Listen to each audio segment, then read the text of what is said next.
Assalamualaikum warahmatullahi wabarakatuh. Di sini saya akan mempresentasikan video dari forum ke-13 mata kuliah Pendidikan Anti Korupsi dan Etik UMB. Pembahasan kali ini itu mengenai 4 pembahasan. Yang pertama, batasan pengertian korupsi, kedua, faktor penyebab korupsi, ketiga, perspektif budaya hukum, dan yang terakhir, solusi dibutuhkan penegak hukum. Batasan pengertian korupsi. William J. Camblis mengemukakan bahwa dalam korupsi terlibat dalam banyak pihak, yang disebutnya sebagai cabal atau jejaring korupsi. Ia melihat bahwa korupsi merupakan bagian integral dari setiap birokrasi yang bertemu dengan kepentingan segelintir pengusaha, penegak hukum, dan politisi yang sulit dibongkar. Jejaring korupsi itu melibatkan para elit di pusat kekuasaan seperti puncak pimpinan eksekutif, elit partai politik, petinggi lembaga peradilan, dan kalangan bisnis. Korupsi merupakan bagian dari sistem itu sendiri. Oleh karena itu, bukan pekerjaan mudah untuk memberantas korupsi, karena aparat penegak hukum sering berada pada situasi yang dilematis. Korupsi bukanlah kejahatan di luar sistem. Oleh karena itu, jejaring korupsi sangat sulit diterobos dari dalam karena korupsi antara pengusaha dengan politisi dan aparat penegak hukum. Jejaring korupsi juga sulit diterobos dari luar, karena aparat penegak hukum dapat menyediakan penjahat kelas teri yang siap dikorbankan untuk melindungi pelaku sesungguhnya yang berada dalam jejaring tersebut. 7 kategori korupsi. Pertama, korupsi transaktif, yaitu uang yang menunjukkan adanya kesepakatan timbal balik antara pihak yang memberi dan menerima keuntungan bersama. Kedua, korupsi pemerasan, yaitu jenis korupsi di mana pihak pemberi dipaksa untuk menyuap demi mencegah kerugian yang mengancam dirinya, kepentingannya, atau orang-orang dan hal-hal yang dihargainya. Ketiga, korupsi investif, yaitu pemberian barang atau jasa tanpa ada pertalian langsung dengan keuntungan tertentu.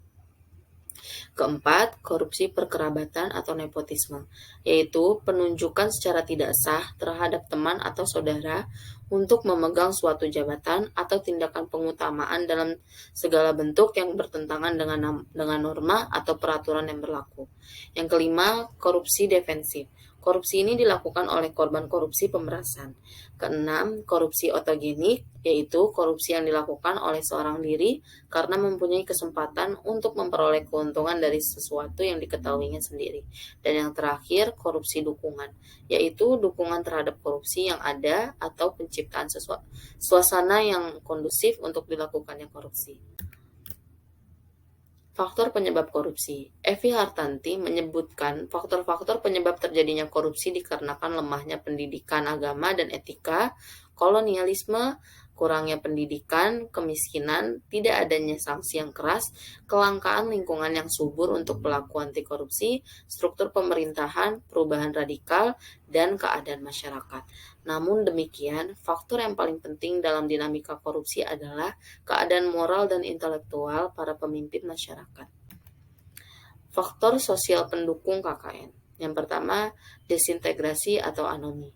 Sosial karena perubahan sosial terlalu cepat sejak revolusi nasional dan melemahnya batas milik negara dan milik pribadi. Kedua, fokus budaya bergeser. Nilai utama orientasi sosial beralih menjadi orientasi harta, kaya tanpa harta atau sugih tanpa bondo menjadi kaya dengan harta. 3. Fokus budaya bergeser, nilai utama orientasi sosial beralih menjadi orientasi harta, kaya tanpa harta, sugih tanpa bondo menjadi kaya dengan harta.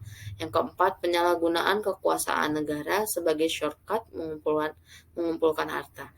Kelima, paternalisme, korupsi tingkat tinggi menurun, menyebar, meresap dalam kehidupan masyarakat. Bodoh kalau tidak menggunakan kesempatan menjadi kaya atau aji mumpung. Keenam, peranata sosial kontrol tidak efektif lagi. Perspektif budaya hukum. Pada masyarakat Indonesia, kebudayaan dan struktur sosialnya kompleks. Hukum lebih berfungsi sebagai sarana pembaharuan masyarakat. Hukum lebih banyak tumbuh dari bagian masyarakat yang mempunyai kekuasaan dan wewenang yang dapat merupakan pencerminan daripada kepentingan-kepentingan umum.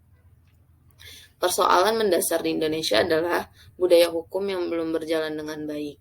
kondisi hukum yang sampai saat ini masih maraknya kasus korupsi yang dihadapi. Dalam perspektif budaya hukum, korupsi menunjukkan perilaku yang bertentangan dengan nilai-nilai dan norma, baik itu dari kejujuran, sosial, agama, atau hukum. Korupsi sendiri digolongkan serious crime karena mampu mengganggu hak ekonomi dan hak sosial masyarakat dan negara dalam skala besar.